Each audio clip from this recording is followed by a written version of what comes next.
My 7-year-old daughter's doing virtual school in our living room recently. I heard her teacher address a girl named Kelly a few times, which stuck out to me because my daughter's class is only about 15 kids and I know them all by this point in the year. A couple times more and I realized she was calling my daughter Kelly. My daughter's name is Keely, pronounced Keely. So after school was over I asked her if that had been happening all year in this teacher's class and she said it had and it really annoyed her. I asked her why she hadn't corrected the teacher if it annoyed her so much and she said she had repeatedly at the beginning of the year, but the teacher kept calling her Kelly, so eventually she gave up on reminding her. I sent the teacher a quick email explaining the misunderstanding but got no response. This teacher teaches a special subject, think music, gym, art, or language, not just one grade level. So my daughter will be in her classes for the next several years, so we couldn't just wait it out. And how moments like these are handled now will set the stage for how my kid deals with similar situations on her own in the working world. I encouraged my daughter to come to class early or stay later again, thinking maybe she hadn't heard or understood her last time. So a quiet one-on-one would be better. She got to the class early and she told her very politely that her name was Keely like really, instead of Kelly like jelly. And that people often get it confused, so she just wanted to clarify.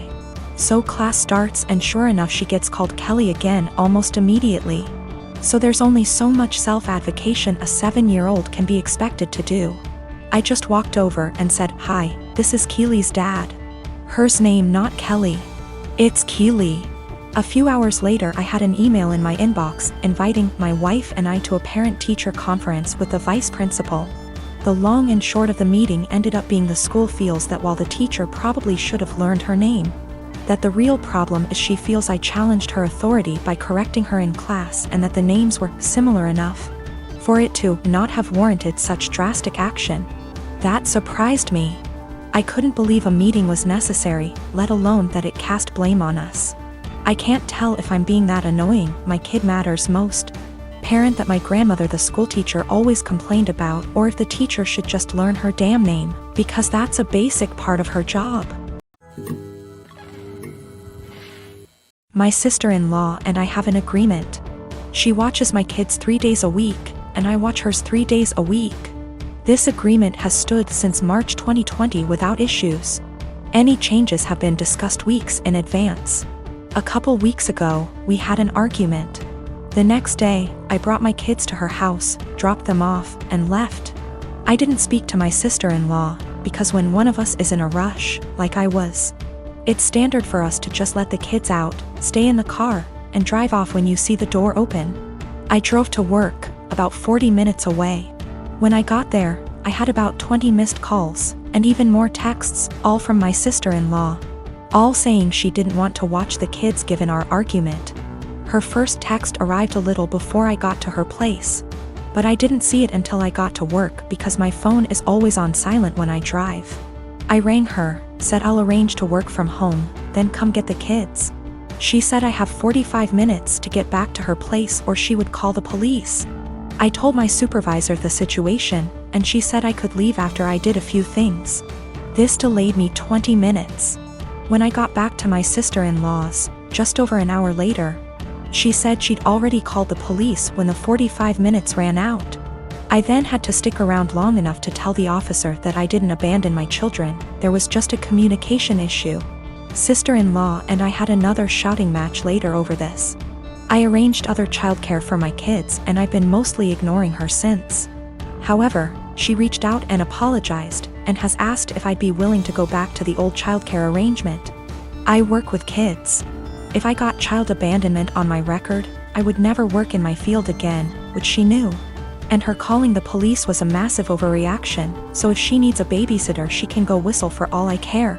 She said that if I checked my phone, talked to her that morning, or came back when I was supposed to, she would not have needed to call the police, and I did this to myself. As she gave me a warning with that first text and I could have checked my phone or spoken to her directly when I got to her place. All of which she says she would have done if she were in my position, given that we'd argued the night before. I've told her that if she thinks I'm babysitting for her, she's delusional, and she's on her own. Because of my refusal, it's looking like she may have to quit her job because my brother and her would pay more for a babysitter than they would earn from her working. My mother and brother have both called me an arsehole because there were no consequences to her calling the police, and that while she overreacted, she's apologized, so if I really forgive her, I'll let us move on. This income loss would also mean that she, my brother, and my niece and nephew might need to move somewhere cheaper. That my brother might have to take on extra hours at work.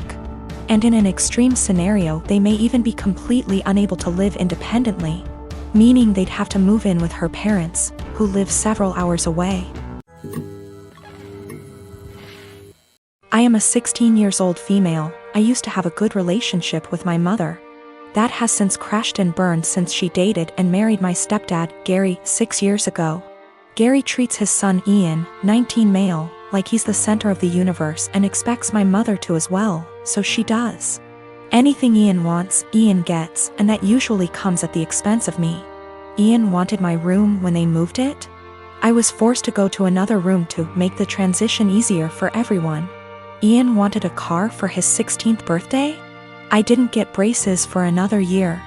Ian wanted to go on an expensive trip for spring break. I had to give up volleyball to make it happen. Ian wanted to have his side of the family over. I was expected to find somewhere else to be, since I wasn't family. My mother just went along with all of this and acted like it shouldn't affect me at all. My dad was overseas for a long time, and we used to FaceTime, and he was so upset by what he was hearing. He's home now and he's offering to have me come live with him. I'm not seeing a reason not to go, and so I told my mom I wanted to go live with my dad. She predictably freaked out and asked why I'd want to do that and said that we had such a good relationship. She didn't understand how this came so out of the blue. I told her that we haven't had a good relationship since she blindly decided to follow Gary's lead and give Ian anything he wanted, and it always came at my expense. My mom tried to argue, so I said I also wanted to leave because she let them kick me out of my own house because I wasn't family. So I was going to go live with someone who was. My mom started crying and said she wouldn't let me go.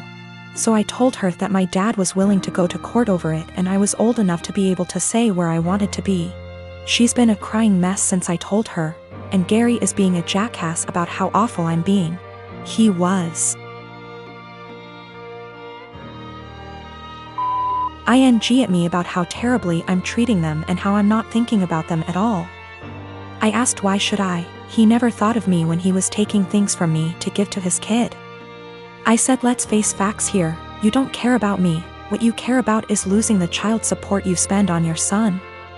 He sort of went slack-jawed and I walked off.